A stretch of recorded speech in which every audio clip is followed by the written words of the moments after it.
जी हाँ, जंग के लिए तैयार ईरान। कल मैंने आपको बताया था कि लगातार मिडिल ईस्ट में अमेरिका हथियार तैनात कर रहा है और कर चुका है और अब परमाणु बॉम्बर भी उड़ा रहा है। ऐसे में जहां ईरान को शांत हो जाने की उम्मीद की जा रही थी, वहां ईरान ने बता दिया है कि वो जंग के लिए तैयार है। दोस्तों, कुछ बड़ी खबरें ईरान की तरफ से हैं। सबसे पहले मैं वो आपको बताना चाहूँगा। वीडियो में अगर आप आखिर तक बने रहेंगे तो बड़ी खबरें आपको मिलेंगी, छोड़ देंगे तो बहुत सारी खबर आपसे छूट जाएगी। लिहाजा आपसे गुजारिश है कि आप मेरे चैनल पर नए हैं या सिर्फ आपने मेन चैनल रज़ाग्राफी को सब्सक्राइब किया हुआ है, तो गुजारिश है कि इस चैनल रज़ाग्राफी अनस्क्रिप्टेड को भी सब्सक्राइब करिए और दूसरों से भी करवाइए ताकि हमारी आवाज़ दूर तक पहुँच सके। हज़रात मोहतरम, ईरान ने कहा है कि ये कमांडर के इंटरव्यू हैं।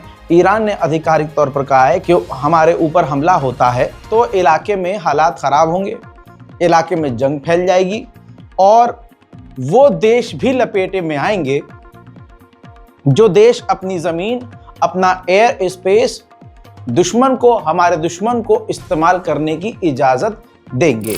दूसरे कमांडर ने इंटरव्यू में कहा, जो ये इंटरव्यू शाया हुआ है, उसमें उन्होंने कहा कि इजराइल ने हमारे ऊपर जो हमला किया था उसमें हमें ज़्यादा नुकसान नहीं हुआ। इजराइल ने ये चाहा था कि हमारी मिसाइल प्रोडक्शन रुक जाए, लेकिन ऐसा न हुआ, न हो सकता है। आगे उन्होंने तो ऐसी बात कह दी कि सबके ही कान खड़े हो गए। कमांडर ने कहा कि जितनी मिसाइल सिटी हमारे पास हैं उनको हम हर हफ्ते दिखाने लगे, यानी एक हफ्ते में एक मिसाइल सिटी दिखाएं तो हमें 2 साल लग जाएंगे। इसका मतलब आप समझ सकते हैं दोस्तों, ईरान के पास मिसाइलों का कितना बड़ा भंडार है। सबसे बड़ी बात तो उन्होंने ये कह दी जो सभी दुनिया वालों को दिख रही है। कमांडर ने कहा, ईरानी कमांडर ने कहा कि ओपनली अमेरिका हमें धमकी दे रहा है और दरवाजे के पीछे से सीक्रेटली हमसे बात करने आ रहा है। लिहाजा हमारे ईरान के लोगों को अमेरिका से डरने की जरूरत बिल्कुल नहीं है। ईरानी कमांडर ने कहा कि हमारे लीडर ने हमसे कहा कि एंटी बैलिस्टिक डिफेंस सिस्टम बनाओ, जिसे हम 3 साल से बना रहे हैं और अगले साल बनकर तैयार हो जाएगा। साथ में उन्होंने इजराइल की नींद उड़ाने वाली बात करते हुए कह दिया है कि हम काम कर रहे हैं ऐसी मिसाइल पर जिसकी रेंज 2000 किलोमीटर से भी ज़्यादा हो। ईरान के ऑफिशियल ने यह भी कहा कि अगर हमारे न्यूक्लियर साइट्स हिट होती हैं तो पूरे इलाके में आग फैलेगी, पूरे इलाके में जंग फैलेगी और हम जंग के लिए तैयार हैं। लेकिन एक हद तक हम यही चाहते हैं कि जंग ना हो और जंग ना फैले। ईरान के दूसरे कमांडर ने बड़ा खुलासा किया। उन्होंने कहा कि जब हमने इजराइल के ऊपर हमला किया और इजराइल की कई मिलिट्री साइट को हिट किया, उस दौरान हमने गाजा के नितजारिम कॉरिडोर को भी निशाना बनाया था, जहां पर इजराइल की फौज तैनात थी और उनका कब्जा था। ईरानी कमांडर ने यह भी कह डाला है कि अगर ऊपर वाला चाहेगा तो इजराइल के ऊपर हम ऐतिहासिक तीसरा हमला भी बहुत जल्द वक्त आने पर कर देंगे। उधर में दोस्तों, ईरान के पार्लियामेंट स्पीकर ने साफ तौर से कहा कि डोनाल्ड ट्रंप का जो प्लान है गाजा को लेकर, इससे अमेरिका की सोच पता चलती है कि किस तरह से उसकी सोच गाजा और फिलिस्तीन के लोगों का सफाया करने वाली सोच है। वहीं कतर के अमीर पहुंचे थे ईरान, जिन्होंने ईरान के अधिकारियों, राष्ट्रपति और तमाम नेताओं से मुलाकात के बाद ईरान के सुप्रीम लीडर से भी मुलाकात की है। ईरान ने सिर्फ बयानबाजी नहीं की है, पिछले 1 महीने से हर दिन वो खतरनाक ड्रिल कर रहा है। जहां ईरान को अमेरिका परमाणु बम से डरा रहा है और बॉम्बर से डरा रहा है, वहां ईरान खतरनाक ड्रिल अभी भी कर रहा है। ताज़ा तरीन मंजर फिर से सामने आए हैं, जिसमें ईरान काफ़ी मजबूती से ड्रिल करता हुआ नजर आ रहा है।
हजरात अब आप ही बताइए कि क्या लगता है, ईरान कमजोर है कोई? अगर कमजोर होता तो अब तक अमेरिका और इजराइल हमला कर चुके होते। वहीं आपको बता दूं कि इसके अलावा ईरान यहां नहीं रुका, ईरान ने नए और कई अलग तरह के ड्रोन एक बार फिर से दुनिया के सामने रखे हैं।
जहां ईरान को कमजोर बताया जा रहा है, वहां ईरान ने अपना एक नया कायम एयर डिफेंस सिस्टम दिखाया है जो कि काफ़ी ताकतवर है और इतना वो फ्लेक्सिबल है, यानी उसको तुरंत कहीं भी तैनात किया जा सकता है क्योंकि वो ट्रक के ऊपर इंस्टॉल है।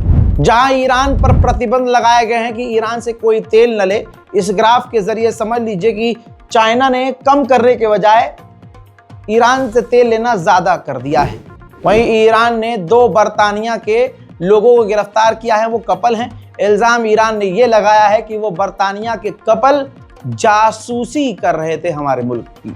वहीं ईरान को दूसरी तरफ एक और बड़ी कामयाबी मिली है। ईरान ने आधिकारिक तौर पर जानकारी दी है कि हमने ईरान, तेहरान अलग अलग इलाकों में अमेरिका और इजराइल के लिए, मोसाद के लिए जासूसी करने वाले दर्जनों लोगों को गिरफ्तार किया है।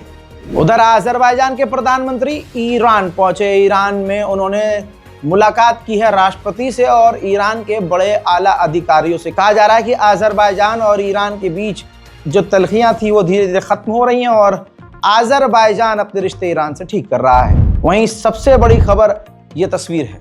इस्लामिक जिहाद के लीडर और हमास से कनेक्शन रखने वाले लीडर्स ने ईरान के सुप्रीम लीडर से मुलाकात की है। ईरान के विदेश मंत्री ने डोनाल्ड ट्रंप के द्वारा लगाए गए प्रतिबंधों पर रिएक्ट करते हुए कहा है कि मैक्सिमम प्रेशर ईरान पर कभी भी कामयाब नहीं हुआ है, न कभी काम आया है, न इससे किसी का फायदा हुआ है। हम जो करते हैं वो करते रहेंगे, हमें कोई रोक नहीं सकता। सुप्रीम लीडर ऑफ ईरान खामनाई ने साफ कहा है कि डोनाल्ड ट्रंप का जो गाजा के लिए प्लान है वो बेवकूफ़ी वाला है जो पूरी तरह से फेल होगा। वहीं रशिया ने ईरान की चिंता को दूर करते हुए कहा है कि यूक्रेन के मुद्दे पर अमेरिका से जो हम बात कर रहे हैं उससे ईरान और हमारे रिश्ते पर कोई फर्क नहीं पड़ेगा। एक बार फिर से इजिप्ट से इजराइल ने शिकायत की है कि आप करना क्या चाहते हैं, मिलिट्री आप बढ़ा रहे हैं, सेना तैनात कर रहे हैं, हमें चिंता हो रही है और आप शायद जो एग्रीमेंट है पीस का वो तोड़ रहे हैं। उधर अचानक से अजरबैजान के टॉप जो ऑफिशियल एडवाइजर हैं वो पहुंच गए नेतन्याहू से मिलने इजराइल से, और नेतन्याहू और अजरबैजान के ऑफिशियल ने बंद कमरे में क्या बात की है किसी को नहीं पता। 550 इजराइल के पूर्व अधिकारियों ने नेतन्याहू को वार्निंग दी है कि गाजा से दोबारा जंग मत करना। हजरात, सच को कितना भी दबा लीजिए सच सामने आता ही है। आखिरकार इजराइल का खौफनाक सच सामने आया है। इजराइल की गवर्नमेंट ने माना है कि हमारे 4 सैनिकों ने इजराइल के 4 सैनिकों ने गाजा के कैदियों का, जिनको इजराइल की जेल में डाला गया था, इजराइल की जेल में 4 इजरायली सैनिकों ने गाजा के कैदियों का बलात्कार किया। ये माना है इजराइल ने, और उन 4 इजरायली सैनिकों पर अब केस चल रहा है। इजिप्ट के रास्ते गाजा की तरफ मदद जाते हुए देखकर इजिप्ट के लोग खुशियां मनाते हुए नजर आए।